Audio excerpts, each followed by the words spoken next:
You're watching another Nerd Stalker interview.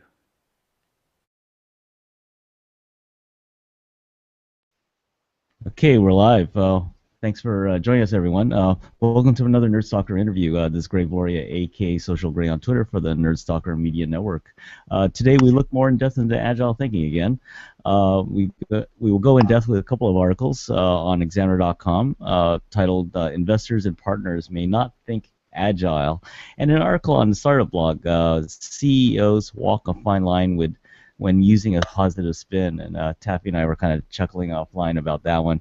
So all this is going to be with Taffy Williams, examiner writer and entrepreneur and co-founder and CEO of Colonial TDC, who'll discuss his thoughts on these great articles. So good morning, Taffy, and welcome to our latest Startup Blog Insights for July, live from North Carolina. How you Hi, doing? how are you doing? Yeah, good. I see the bright sun there in North Carolina. We got sunshine today. We've had clouds and rain for most about a week now, and so we got a little bit of sunshine today. Yeah, well, I think we're going to have the typical San Francisco fog back here, so yeah, it's welcome to see a bright and sunny room that you're in, so it'd be nice. It's nice out there, I'm sure. Um, okay, so anyway, this month's Examiner.com article, you discuss, let me quote something from your article here. Agile entrepreneurs must consider all alternatives and consequences in such contentious situations. Failure to look downstream and simply give in to end conflict is not always the best course of action. In the end, the way to make investors and partners happy is helping them make money. We were just talking about that. So anyway, well, yeah, you want to elaborate on that, or bring one of Yeah, your great stories there's a to couple the of whole. things. I was in a conference and I was chairing a session, and in the session it was some young entrepreneurs and we were sitting around, and one of the entrepreneurs had done a debt financing with some investors. And in doing the debt financing with the investors, some of the investors, after 6 months, were asking for their money back. And it's like, okay, you do a financing, you put your stuff in, you don't get it back until there's a liquidity event. So thinking agile means that if you're going to make an investment, you need to understand the risks associated with that investment. That if you were going to put money into a company, that money may not come back to you as quickly as you think. You may not get it at all. And so, to put your money in thinking that when something comes up that's negative and you need to have access to the cash, it's not going to be there. So that's number one. And the second thing is that sometimes investors tend to want their cake and want to eat it too. Yeah, we recently had an experience where there were some outstanding warrants. The warrants were going to expire. The investors were all upset because they were going to expire, and the company was going to raise some money. And the CEO wanted to do the best they could by their investors, but that doesn't necessarily mean extending the warrants and giving the investors extra equity is the best for everybody concerned. And those group, by getting their extra equity, dilute other members. And so that may make that group happy, but the best way to make all of the investors happy is to increase the value of the business such that what they own times the dollar figure of the value of their shares is greater than when they invested it. It's not abnormal for most angel investors to be looking for 3 to 5 times their money in 3 to 5 years. Some of the VCs are looking for tenfold, in that same period or more. So creating value is important, and dilution. I've written articles in the past on dilution, but people have different perspectives on that. And I used to go around and tell people I'd rather have 10% of a very large amount of money than 100% of nothing. 100% of nothing is still nothing, Yeah. right? So if I own the whole company and the company has no value, I get nothing. If I have 10% of a company as the CEO, for example, because I've been diluted down that much, but the company's worth $3 billion, that's not bad. I'll take that. It was like Warren Buffett made this comment the other day. He says he was trying to get people to give away half of $1 billion, and people were kind of like balking at it. And he says he thought about writing an article on how to live on 500 million. Whoa, whoa.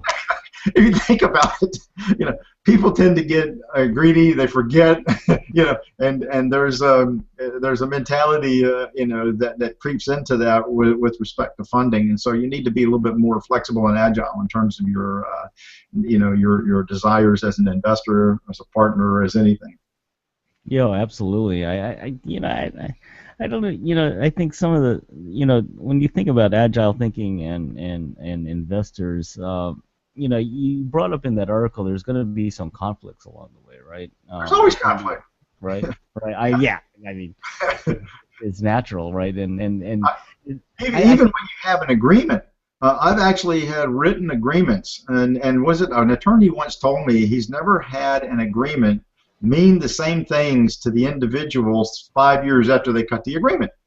Yeah, go back through and they read the language, and all of a sudden some of the things in there are interpreted towards a slant that they want to interpret it towards because they're in conflict.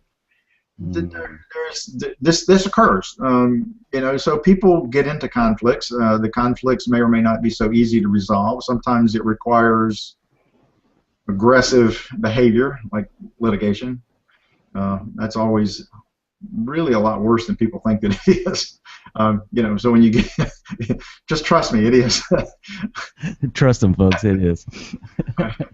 So resolving conflicts and trying to find ways that you can walk away from a situation without too much damage is sometimes just as important as cutting a deal with somebody that is going forward. Yeah, you were mentioning that, exactly in that quote that, just to end the conflict isn't always the case, right? I mean, to make everyone happy, right, is really what you're trying to say, right? The ideal solutions may mean that nobody's happy, but it's over. Right. When you're in conflict, devoting too much time to solving a conflict. So when you're trying to resolve something because an investor wants something or they're unhappy or whatever it is, and you're spending 20 or 30% of your day, that's 20 or 30% you could have been spending doing something to create value. Right. You're wasting time. You're doing stuff that's counterproductive. So conflict sometimes is sometimes better to get it over with. Right. I mean, I think, is it just the denial mode in all of us that we want to kind of make everyone happy and everyone, back on the same track again? Because obviously you started with this investor, they liked you, you liked them, but obviously I think liking is a funny word, right? So I know you're going to tell me that liking Greg means that you're gonna make them 10 times their money, right? That's pretty much, yeah, but it actually depends on the individuals. I know some people that are so greedy they don't really care what anybody else wants. They're going to enrich themselves. You probably hear stories about that on Wall Street. Go look at some of the CEO salaries compared to other countries, and you see how much they enrich themselves and how much the workers get. Well, some people are like that, and some people want to please everybody. You can't please everybody, and you can't be so greedy that you suck the life out of everybody either. You need to someplace. There's a happy medium in there somewhere. You need to find it. Yeah, and you've gone through so many deals, right? So you've seen the ends that you just described as well as the medians that you also just described, right? Sure. I've been on the negative side and I've been on the positive side. So yeah, I've been there. That's good. Well, anyway, let's move on to the second article. This is one of the funner ones, and I want everyone to kind of enjoy this one. The title is your second article was CEOs walk a fine line when using a positive spin. And I was on the marketing side where a lot of CEOs, so I used to write their press releases and stuff like that. So I understand what positive spins are, but you're using positive spin in a different way, where it's related to what investors hear from you and what the employees hear from you as well, right? Or if you're out raising money, yeah. Yes. I was telling you right before this, I sat in and there was a young CEO who was describing his device for creating energy that was going to reduce energy consumption within a large, massive areas.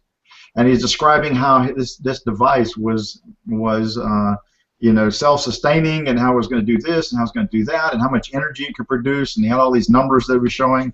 And as I'm going through asking questions, okay, well, how do you run this thing? And he's saying it runs by itself.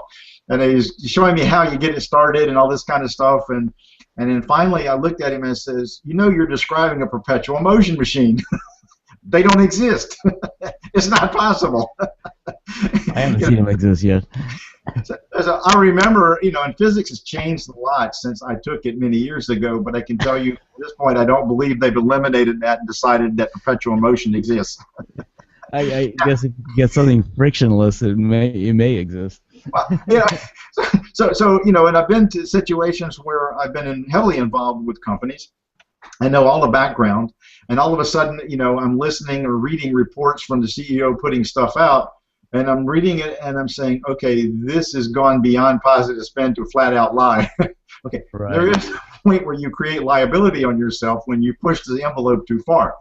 Part of the problem is that, you know, CEOs, salesmen, everybody needs to be able to create some positiveness about the enterprise or product they're trying to sell.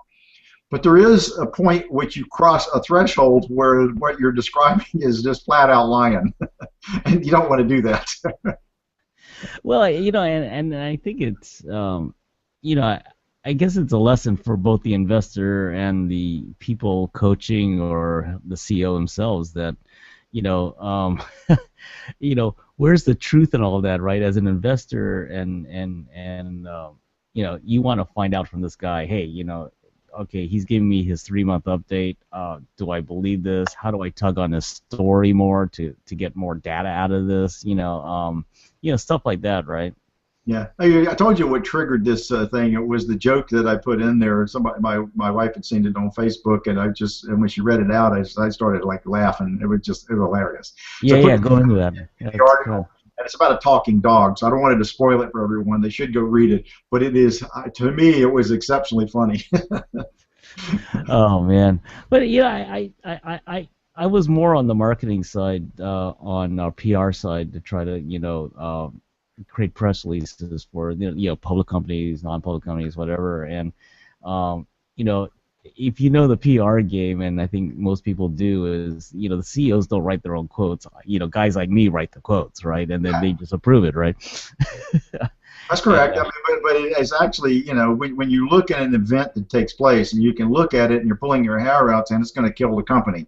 And now you're trying to describe it for the PR press release in such a way that it sounds like it was a positive rather than a negative. Okay, there is a point where what you're describing, you know, might not be the best way to do that. Yeah, you know, and I think a lot of these CEOs really rely on the PR people a lot.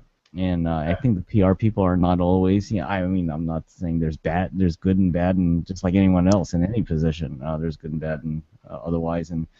But I've seen, you know, from a staff side, right, where, you know, from a PR side, you know, I said, you know, maybe this guy should just admit, you know, we had a downside, and here's what I'm going to do to go fix it, right? You want to see examples of how spin takes place? Just watch politics. I don't know if you've watched the latest conflict.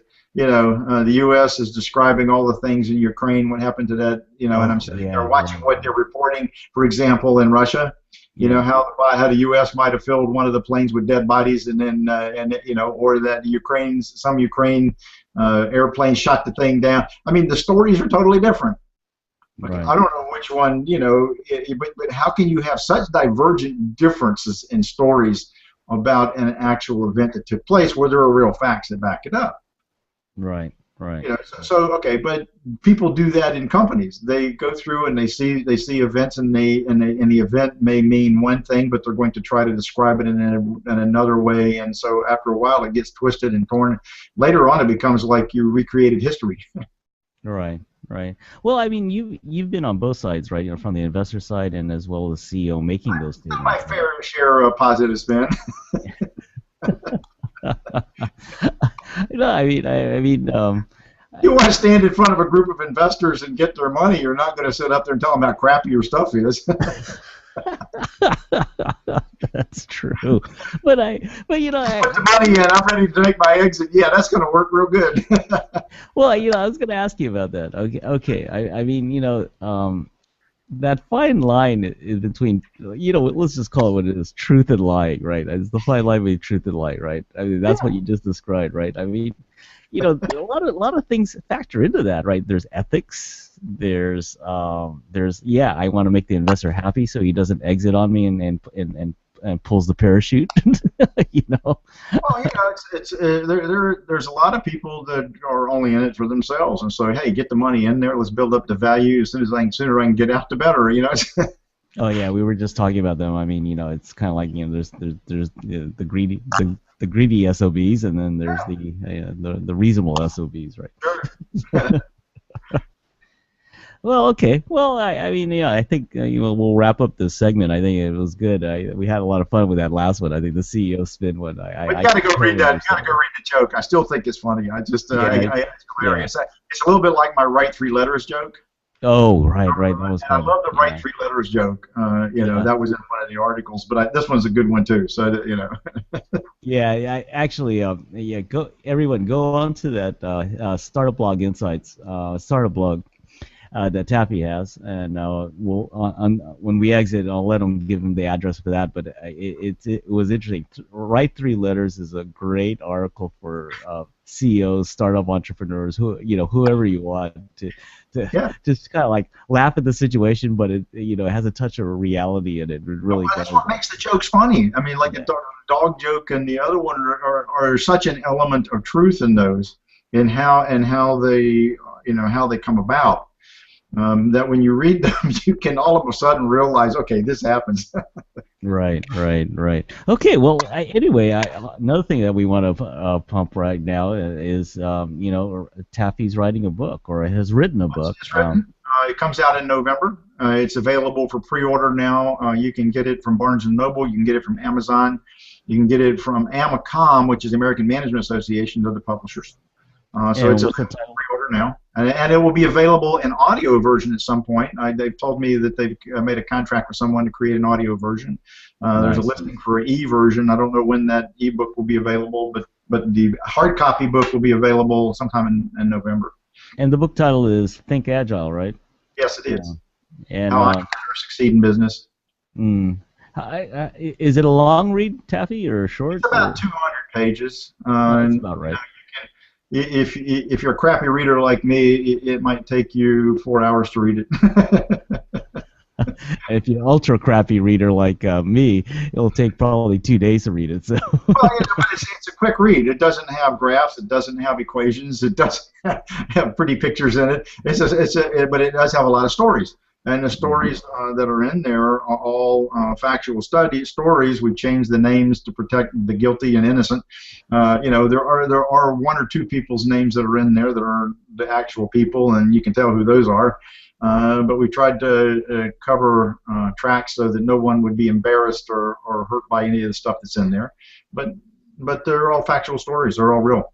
Yeah. Yeah, that's cool. Okay, well, let's wrap this up. So anyway, how can people get a hold of you and read all the great articles on Examiner.com and Startup Blog? The simplest way is in the bottom screen it says colonialtdc.com. That's the company website. And in the website there are drop-down menus, and the drop-down menus would take you to Startup Blog, take you to the Examiner. I actually put a drop-down menu for the book and one for my photography. Yes, yes. You can, in the far right-hand top corner, a drop-down menu take you to those pages, and you'd be able to find things easily that way. That's great. Thank you again. Anyway, thanks for joining us, everyone. So anyway, this is Greg Gloria, aka Social Greg. I'm going to sign off now for this Nerd Stalker Media Network, where we believe in tech, startups, design, and you.